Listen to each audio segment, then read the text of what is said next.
Selain Belanda, Jepang juga merupakan salah satu negara yang pernah menguasai Indonesia. Meski tidak selama Belanda, namun dalam 3,5 tahun pendudukannya, Jepang juga meninggalkan banyak kisah kekejaman dan penderitaan bagi bangsa Indonesia.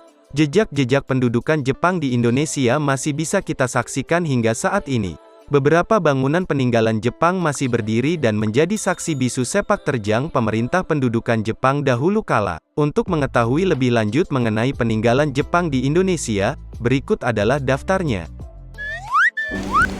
Goa Jepang Biak. Goa Jepang Biak adalah goa peninggalan tentara Jepang pada masa Perang Dunia Kedua di Pulau Biak, Papua. Goa ini digunakan sebagai tempat persembunyian dan pertahanan tentara Jepang. Sekarang menjadi tempat wisata sejarah dan alam. Ciri-cirinya berada di tengah hutan, memiliki lorong gelap dan dalam, ada akar pohon menggantung, peninggalan sejarah Jepang, dan menjadi tempat wisata sejarah. Goa Jepang Yogyakarta. Goa Jepang Kaliorang Yogyakarta adalah goa peninggalan Jepang pada masa Perang Dunia Kedua. Goa ini digunakan oleh tentara Jepang sebagai tempat pertahanan, persembunyian, dan pengintaian saat perang berlangsung. Goa dibuat di daerah bukit agar lebih aman dan sudah diketahui musuh. Sekarang tempat ini menjadi wisata sejarah di Yogyakarta. Ciri-cirinya berada di daerah perbukitan dan hutan, memiliki lorong bawah tanah yang gelap, terbuat dari batu dan beton, digunakan untuk pertahanan tentara Jepang, dan menjadi tempat wisata sejarah.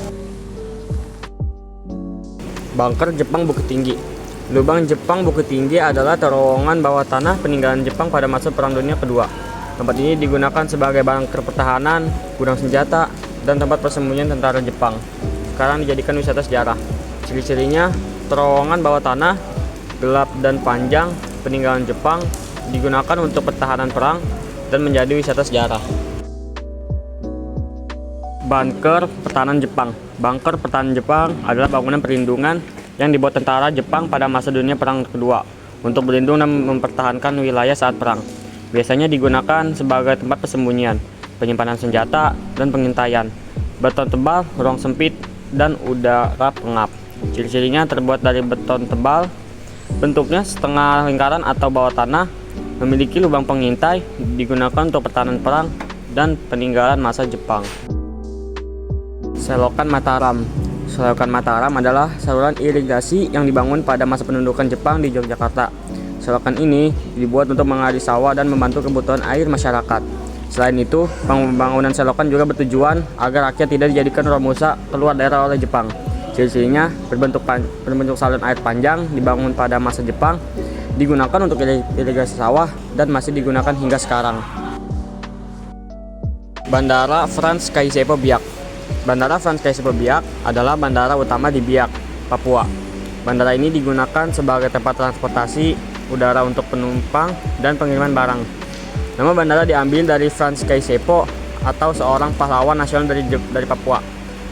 Ciri-cirinya memiliki landasan pacu pesawat, menjadi bandara utama di Biak, digunakan untuk penerbangan dalam negeri, bangunannya cukup besar dan terbuka, dan menjadi sarana transportasi dan penghubung antar daerah.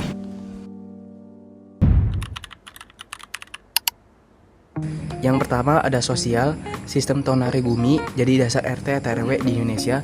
Yang kedua ada ekonomi, Selokan Mataram, bandara, dan jalur kereta peninggalan Jepang masih dimanfaatkan. Yang ketiga ada politik dan militer, bekas anggota PETA atau Heiho menjadi dasar pembentukan TNI. Yang keempat ada budaya dan pendidikan, larangan bahasa Belanda membuat bahasa Indonesia makin kuat sebagai bahasa resmi. Nah, terakhir ada dampak positif dan negatif dari peninggalan Jepang. Dampak positif yang pertama, saluran irigasi seperti Selokan Mataram serta infrastruktur bandara dan kereta warisan Jepang berhasil menggerakkan roda ekonomi dan pertanian pasca merdeka. Lalu ada pelatihan militer peta melahirkan cikal bakal TNI, sementara penggunaan wajib bahasa Indonesia di sekolah mempercepat kematangan bahasa nasional kita. Dampak negatif yang pertama, keberadaan gua dan bongkar militer menyisakan trauma sejarah yang kelam karena dibangun menggunakan tenaga kerja paksa atau romusa yang menelan banyak korban jiwa. Lalu ada kebijakan Jepang meninggalkan mata uang yang tak bernilai, memicu krisis inflasi yang parah, serta mewariskan budaya senioritas dan militeristik yang kaku di masyarakat.